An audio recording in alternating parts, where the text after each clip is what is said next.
Lesson 9.5, Solving Quadratic Equations by Using the Quadratic Formula. Our essential question is, how do you use the quadratic formula to solve a quadratic equation?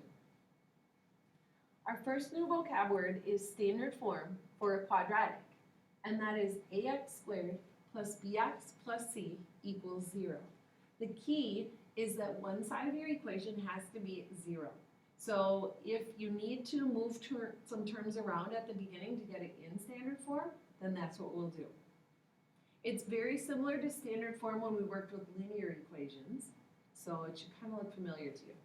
The second vocab word is the discriminant. The discriminant is b squared minus 4ac. So we'll substitute the values from a, b, and c in standard form into the discriminant, and then we'll solve it to find the value. So the discriminant will be a number. It will be a number. And then the quadratic formula. The quadratic formula looks really bad. It looks really big. It's got a lot going on. But the quadratic formula can always be used to solve a quadratic equation. So it's really, really useful. So the quadratic formula is x equals the opposite of b plus or minus the square root of b squared minus 4ac, all divided by 2 times a. And we'll work a lot on using this quadratic formula to solve so that you get really comfortable with it. I want you to notice that the discriminant, the part of the quadratic formula that has the discriminant, is right here. It's under the square root. So notice here the discriminant, that's where you see it in the quadratic formula, underneath the radical sign. On the next slide, you'll see the significance of the discriminant. So what does the discriminant tell you is our question. And the answer is, it tells you how many solutions a quadratic equation has. If the discriminant gives you a number that is greater than 0, then there are 2 unique real solutions. If the discriminant, when you plug it in, gives you 0, then there is 1 unique real solution. And if the discriminant gives you a negative number, because it's less than 0, there are no real solutions.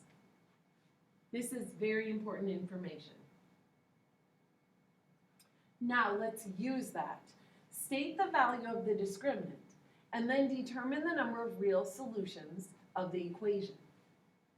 So the first thing we're going to do is take this 12 and move it over so that our quadratic is written in standard form. If I move it to the other side, I would have to subtract it. Now, a equals 3, b equals 10, and c equals negative 12. I'm going to plug these into my discriminant, b squared minus 4ac, and solve it. So b is 10, a is 3, and c is negative 12. Using the order of operations, 10 squared is 100, and then if I multiply all of these together, negative 4 times 3 times negative 12 equals positive 144. So my discriminant equals 244. That number is greater than 0. So that means that there are 2 real solutions, because my discriminant gave me a number that was greater than 0. Example number 2, a equals 5, b equals 2, and c equals 1. Plug them in the discriminant and solve. So b is 2, a is 5, and c is 1. Following the order of operations, 2 squared is 4, and then I can multiply all of these together. Negative 4 times 5 times 1 is negative 20. 4 minus 20 is negative 16. This is smaller than 0, so that means there are no real solutions. Because my discriminant is a negative number, it's less than 0, no real solutions. Example number 3, A equals 9, B equals negative 30, and C equals 25. So I can plug them in. B squared minus 4AC. So negative 30 squared minus 4 times 9 times 25. Negative 30 squared is 900. And then if I multiply all of these together, negative 4 times 9 times 25 is negative 900. So 900 minus 900 is 0. So if my discriminant is equal to 0, then there's one real solution. So these 3 examples are showing you how you can find the value of the discriminant and then determine how many solutions your quadratic would have. Remember, solutions are x-intercepts. So if there's one real solution like this, it means your vertex is on the x-axis. The first one, we had 2 solutions. That meant our quadratic crossed the x-axis twice. And then we had one with no real solutions. That means your quadratic is either completely up above or completely down below the x-axis, and it never crosses. Now we're going to use the entire quadratic formula. So we're not just saying how many solutions are, we're actually finding the solutions. So A equals 1, B is negative 5, and C is negative 7. And we're going to have to take our time plugging these in. So the opposite of B would be positive 5, plus or minus the square root of B squared minus 4 times A times C. That's the part that we've been doing with the discriminant. And it's all divided by 2 times A. So let's solve the discriminant first.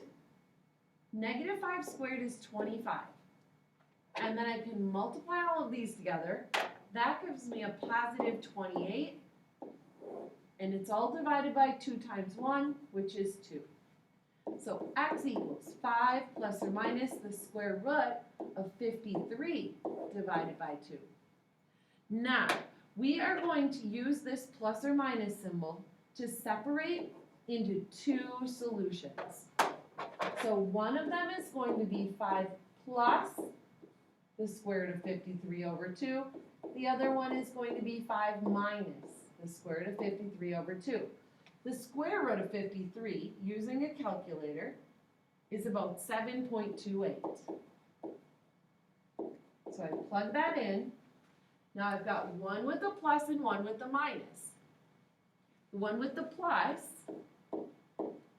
5 plus about 7.28 because I rounded it, so it's about 12.28 divided by 2, so it's about 6.14. And then my other solution, 5 minus 7.28, so that's about negative 2.28 divided by 2, or about negative 1.14. Sometimes your answers need to be rounded to the nearest tenth, sometimes to the nearest hundredth. This one we did say tenth, so that means that I could cut off that 4 on the end of both of these. So this can be negative 1.1 and then positive 6.1. Those are the 2 solutions. Our next example, this one I'm going to have to do a little bit of moving because our quadratic was not in standard form. Remember, moving terms to the other side means they're going to have the opposite signs. So A is 9, B became a negative 30 when I moved it, and C became a positive 25. Now, I'm going to take my time and plug them in. The opposite of negative 30 is positive 30, plus or minus the square root of negative 30 squared minus 4 times 9 times 25. All divided by 2 times A, which is 9, so 2 times 9. Simplifying underneath the square root, negative 30 squared is 900, and then if I multiply negative 4 times 9 times 25, I get negative 900. My denominator, 2 times 9 is 18. So, 30 plus or minus the square root of 0 divided by 18. Well, the square root of 0 is just 0. So 30 plus 0 and 30 minus 0 are the same thing. The square root of 0 is 0. So if I split this, 30 plus 0 and 30 minus 0 divided by 18, I've only got one solution. 30 divided by 18 is about 1.7. Both of these solutions are the same, so I don't have to write that second one. So remember, when your discriminant equals 0, you only have one solution. That's when your vertex is on the x-axis. Okay, our last one. On this problem, you may notice we don't have three terms. Now, ax squared plus bx plus c equals 0, that's our standard form. So my a value is 3.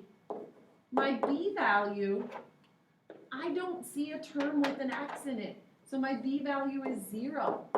And my c value is the 24. So when we plug this one in, the opposite of 0 is 0 plus or minus the square root of 0 squared minus 4 times a times c, all divided by 2 times 3. This one looks a little bit different with the zeros in it. So 0 plus or minus the square root of 0 squared is 0.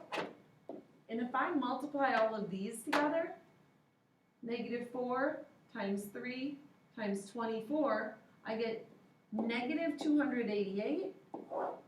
And my denominator would be 6. So under that square root, 0 plus or minus, 0 minus 288 is negative 288. If you put that in your calculator, you'll get an error message because you can't take the square root of a negative number. If the discriminant is a negative number, there are no real solutions. So we don't have to continue solving this. There are no real solutions. This quadratic, if we graph this parabola, it's up above the x-axis, it never crosses. So using the quadratic formula, depending on the value of the discriminant, you may get 2 solutions to your quadratic, you may get 1, or you may get no real solutions. Just take your time plugging in your numbers and work out the problem step by step. Be careful. You should be able to write a summary now, and you can check with your teacher or on their website for your homework assignment.